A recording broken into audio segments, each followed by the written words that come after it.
Falando nisso, eu vou trazer aqui a questão dos conselhos tutelares.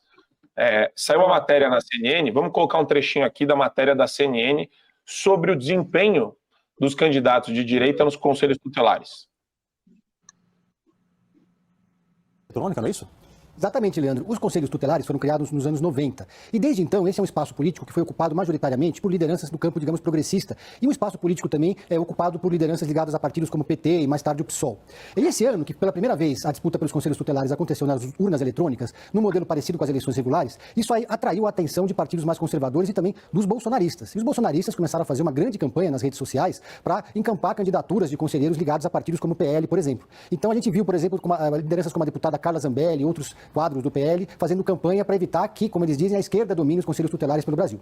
Isso, claro, gerou uma reação dos partidos de esquerda, que também foram às redes sociais conclamar os seus seguidores a participarem das campanhas para elegerem os conselheiros tutelares do Brasil, pelo Brasil inteiro. São mais de 30.500 cargos em disputa nesse ano em todas as capitais brasileiras. Então, a gente viu uma polarização política que a gente costuma ver nas eleições sendo levada também para a disputa pelos conselhos tutelares. Os conservadores, eles alegam que os conselhos tutelares foram, nos últimos anos, nas últimas décadas, um espaço da esquerda e que não cuida dos valores conservadores como eles pregam. Já a esquerda teme que os conservadores ocupem esses espaços e acabem tornando essa defesa da criança e do adolescente um ataque, uma operação ideológica e não se cuide dos direitos e das crianças e dos adolescentes. Agora, Pedro, houve até uma listagem de nomes sugeridos que correu aí nas redes sociais, ou seja, um movimento forte que a oposição fez até de forma antecipada.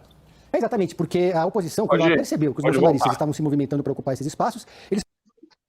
E eu queria aproveitar e jogar, então matéria ofensiva, bolsonarista. O cara falou bolsonarista, já está querendo levar a discussão para outro nicho, tá? Ele não fala que é a galera conservadora, pessoal de direita, não. Eles definem como bolsonarista e todo mundo de esquerda é de esquerda. Ninguém é lulista na esquerda, ninguém é... Enfim. Pior, ele coloca conservador como sinônimo de algo ruim. Ele prega o termo conservador de maneira pejorativa. E eles colocam sempre bolsonarista também como uma projeção pejorativa, né? Para gerar aquela impressão de iconoclastia. Beleza. Aí você tem um recorte ainda mais especial da Globo News para vocês, do coração aqui da Globo News. Esquerda, eu vejo também um embate entre o Estado laico e o Estado religioso, porque a função do conselheiro... O conselheiro tutelar, ele é um auxiliar da escola pública. A escola pública é o fórum onde você tem todo tipo de diagnóstico de problemas de infância e adolescência. E o parceiro das escolas públicas são os conselhos tutelares. É um trabalho fantástico, Só que é um trabalho de um Estado leigo. Você tem que levar ali as ações de um Estado leigo. Você não tem que levar a sua fé. Então é isso que a gente tem que observar, porque aqui no Rio de Janeiro não foi entre conservadores só e progressistas, não, foi entre religiosos e quem defende o Estado laico. Então, essa é algo que a gente tem visto, né? A gente tem visto assim, a questão religiosa é uma questão que tem que ser debatida sem medo nesse país. As igrejas aqui no Rio de Janeiro, na eleição do Cláudio Castro, funcionaram como partidos políticos, de botar fiel para ir na rua pedir voto. O próprio Cláudio Castro admite isso. Que a Igreja Universal botou obreiro para bater em porta e pedir voto. Então, e é um medo, assim, de se tocar, de parecer preconceito contra uma determinada religião. Mas eu vejo no Conselho Tutelar, mais uma vez, essa tensão que é pouco debatida no país, de um extremismo religioso, né? Sem querer generalizar, eu já estou falando não de Conselho Tutelar, mas eu vejo ali de pastores que pregam o evangelho do ódio, né? Enfim. Mas a Igreja Católica, historicamente, nesse país, também sempre se envolveu em assuntos... Nunca deu para dizer que o Brasil era um Estado... a República foi laica, não foi. Só ver um monte de crucifixo que tem nas repartições públicas. Isso é maravilhoso. Eu quase infartei agora. Mas eu imagino, Geisiane, por isso que eu vou jogar primeiro para você essa pauta, porque o pessoal da Globo fala muito de intolerância religiosa, os caras são os mais intolerantes. E eles questionam a legitimidade. É o equivalente a você virar e falar: o discurso do Nicolas Ferreira é um discurso muito religioso. Ele fala de família, ele fala de Deus, ele fala de fé. Como que pode um negócio desse se o Estado é laico? Cara, esse discurso é o discurso mais absurdo que você pode ouvir, com o intuito de deslegitimar os valores e os princípios de quantos milhões de brasileiros. Agora, a questão é, o cara ainda tem a pachorra, a cara de pau, de chamar de extremista. Quando você vê como a Igreja Católica foi infiltrada por extremista da teologia da libertação e o protestantismo também no Brasil. Esses caras é que reproduzem o discurso de ódio, o discurso fanatizado, o discurso de gente que quer esgarçar o tecido social por completo.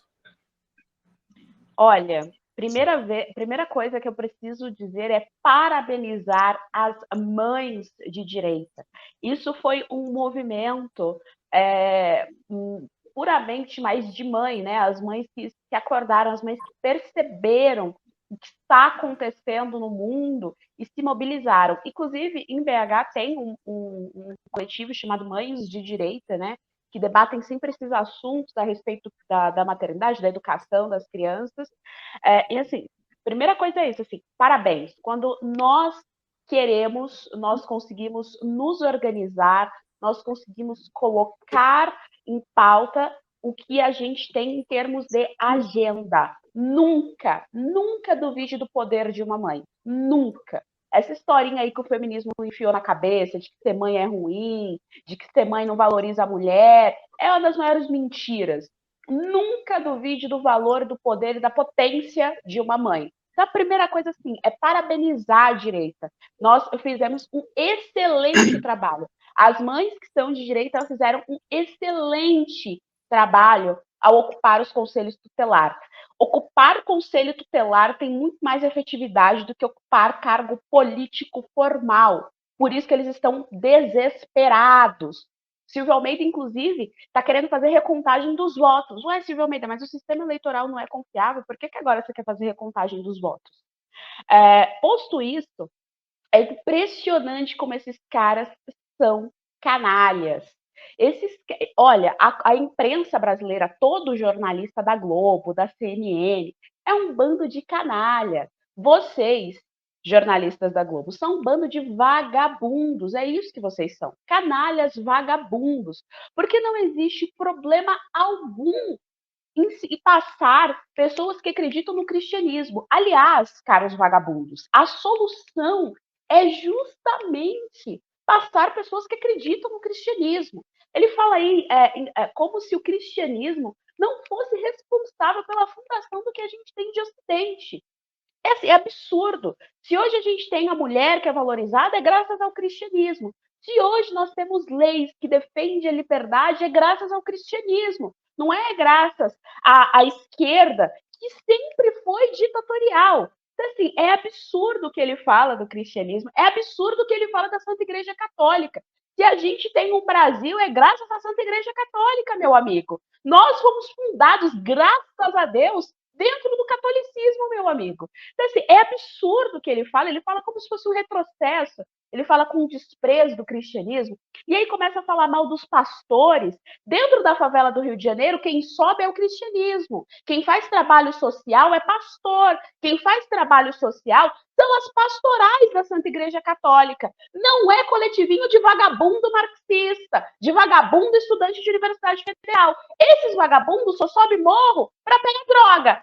Isso vocês fazem. Isso aí é assim. É o que vocês mais fazem na vida. Vocês adoram ajudar o empreendimento da droga. É isso que vocês fazem. Agora, para ajudar a mãe, para ajudar com cesta básica, para ajudar filho que entra na droga que você, vagabundo jornalista, compra, é a Santa Igreja Católica ou então as igrejas protestantes. Aqui na minha paróquia, por exemplo, tem a pastoral que ajuda as pessoas, fazem as reuniões das pessoas que estão viciadas em droga e em álcool. Eu não vejo um esquerdista lá. Eu não vejo uma feminista lá. Então, é um bando de vagabundo. A gente tem sim que ocupar todos os conselhos tutelares. A gente tem sim que ensinar as crianças pautadas nas virtudes cristãs. O mundo precisa de cristianismo, não é de vagabundo marxista, não. Para ter acesso ao conteúdo exclusivo e na íntegra do nosso canal, basta assinar a plataforma do Fio Diário.